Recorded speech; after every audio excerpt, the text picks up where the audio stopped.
There was such little NBA news last week that we ended up making a shorter, lesser version of In Case You Missed It, but we are back to our regularly scheduled program this week, as this is the weekly recap that drops every Monday, called In Case You Missed It. We got so many rumors this week and contract extensions, things like that, but of course, Jimmy Butler found himself as a headlining name this week. Jimmy Butler is crafting a list of teams he would like to or be willing to join next offseason when he hits free agency. But the biggest team in the sweepstakes is easily the Golden State Warriors, as they are in desperate need of a superstar co-star for Curry, as this team is terrible on paper and will not be scratching the surface when it comes to competing in the West.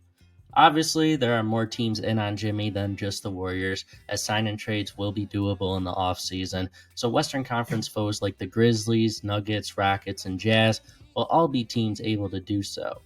But the Warriors will be the most flexible team, even despite the new contract extension they gave out this week, and the assets they possess will intrigue Miami. Do not forget that Jimmy Butler wants to win, and Steph Curry is the most proven winner in the league, at least in the top two of that category, so this situation will be desirable for Jimmy in the grand scheme of things.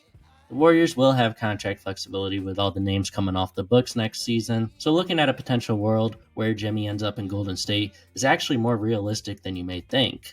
This all depends on how 2025 goes and what happens with the Warriors before Butler's looming free agency, because they are in pursuit of another superstar, and we got confirmation about a massive suspicion many of us had this week.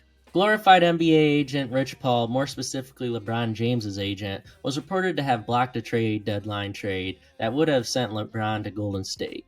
Everyone had their suspicions about LeBron potentially headed to Golden State, or at the very least he and Steph teaming up, but to learn that it was being constructed and talked about at the deadline is actually crazy.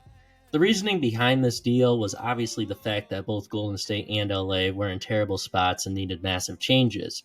Realistically, LeBron and Curry would be an unstoppable duo, even considering their age, as both players are nightmares for teams on their own still, but combining them may lead to a mediocre regular season, but an elite playoff team. Given my belief that I think the team in the regular season wouldn't be great, I'm glad this trade didn't go through. But again, I'm not denying them in the playoffs. These two in the playoffs, we just saw what they did on Team USA. These two in the playoffs would be unstoppable, but the regular season's a different story. Speaking of Steph Curry, though, he was extended by the Warriors again, and he will be receiving almost $63 million in the 2026-27 season, the highest amount of money ever guaranteed for a player per one season in the history of the league. I've been confident about the Memphis Grizzlies for a while now, but I'm growing more and more confident with them. But they did have both good and bad news from this week. The good is that Jaren Jackson Jr. looks to be getting more comfortable on the perimeter as his handle continues to develop, and if he continues to take strides forward on his perimeter game, playing him at the 4 will be a viable option, and it could allow for an effective 5-out offense when he plays at the 5, which is something I believe the Grizzlies offense could be successful with during the season. The bad news for the Grizzlies surrounds the other Jackson, Gigi. Gigi Jackson has been reported to have broken something in his right foot that will require surgery. I am not sure what the timeline is, but no matter what, he will be missing some time this season. I am still optimistic on the Grizzlies, however. I just really hope they don't go through the same injury issues as they did last year. The Los Angeles Clippers have regained respect with their latest contract extension, which was received by Ivica Zubac, as he came to terms on a 3-year, $58.6 million extension. Zubac obviously has been a quality starting center for the Clippers, making this contract somewhat understandable. I personally feel that it is an overpay, though, since he isn't a highly effective defensive player nor a real offensively gifted player. He plays his role to a T, though, and at a high level, which is valuable for centers, as he isn't a liability on either end of the floor, making it understandable. Speaking of playing roles to a high level, TJ McConnell, he also got an extension as he agreed to a 4-year, $45 million contract extension with the Pacers. He earned this, and his performance in the playoffs is exactly why he got paid. Lonnie Walker is an underrated two-way player, and this week the rich got richer as he is relocating to Boston as a free agent. Insane. Literally any team looking to be a contender could have used him. To create roster flexibility, my Phoenix Suns waived 2 players, Nasir Little and EJ Liddell.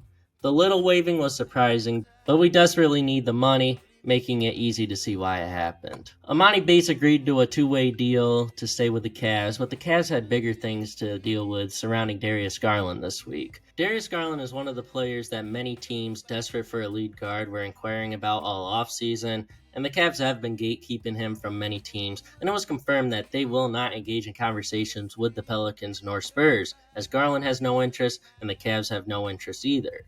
I have no clue why the Pelicans would still be interested in him, as they have DeJounte Murray, and those two definitely have no possible way to play with each other. But the Pelicans do need to figure out the center position, because their center rotation is so bad that we may see Zion, who is measured in at 6'6", be the center, which is not optimal at all. Looking at the possible ways to correct this issue, the only solution is to trade Brandon Ingram for a center, which is exactly what needs to be done, as Ingram is only going to be unhappy with the Pelicans if he stays there. This isn't really a rumor or official move, but I thought I needed to talk about it given the fact that I got a notification that people cooked up 4 three-team trades involving both Zach LaVine and Bradley Beal.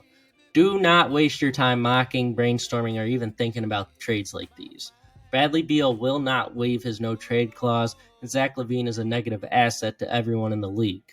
Neither will be traded before the season starts, and they definitely will not be traded in a three-team deal together.